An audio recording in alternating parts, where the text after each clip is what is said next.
হয়ে গেছে।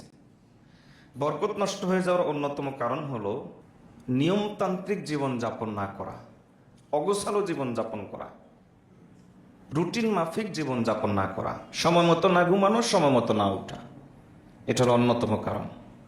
নিয়ম হলো আগে ঘুমাবে, আগে উঠবে। এখন আমরা পরে ঘুমাই, পরে উঠি। স্বামীর অফিসে চলে যাচ্ছে, স্ত্রী ঘুমিয়ে আছে। এখন স্বামীর হয়তো একটা জামা দরকার, একটা কিছু দরকার, স্ত্রী কিন্তু ঘুমিয়ে আছে। আর যদি ঘুম ভাঙ্গাতে যায়, তুমি তোমার কাজ করো, ডিস্টার্ব করো না। তো বলুন তো, মিল মহব্বতটা আসবে কোত্থেকে?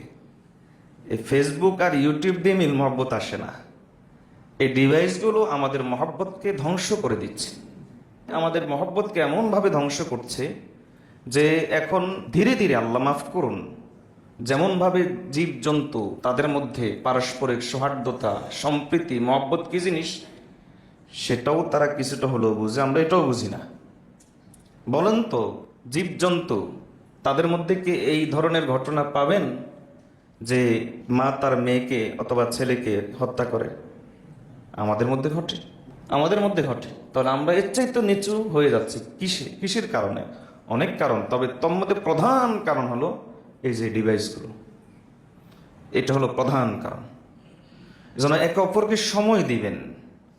স্বামী ঘরে ঢুকেছে, আপনি ফেসবুক নিয়ে ব্যস্ত, ইউটিউব নিয়ে ব্যস্ত। আপনি যদি এমনটা হয়, তাহলে সংসারের মধ্যে ঝগড়াঝাটি তো থাকবেই। কোনো যুক্তি পেশ না করা স্বামীর সামনে। স্বামী স্ত্রী যখন একজনে বাকবিতণ্ড হতেই পারে, হলে স্ত্রীদের একটা অভ্যাস হলো যুক্তি পেশ করা। আমি মনে করেছিলাম, যুক্তির একটা ভাষা, এমনটাই তো ছিল, আমি ভেবেছিলাম, আমি মনে করেছিলাম, আমি ভেবেছিলাম। ঝগড়ার মুহূর্তে বলবেন না, রোমান্টিক মুহূর্তে বলবেন। ঝগড়ার মুহূর্তে চুপ থাকবেন। এটাই নবী সাল্লাল্লাহু আলাইহি ওয়াসাল্লামের দিক নির্দেশনা।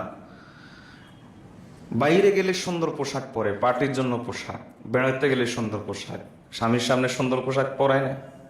তাহলে সুন্দর পোশাক কার জন্য? অন্যকে দেখানোর জন্য।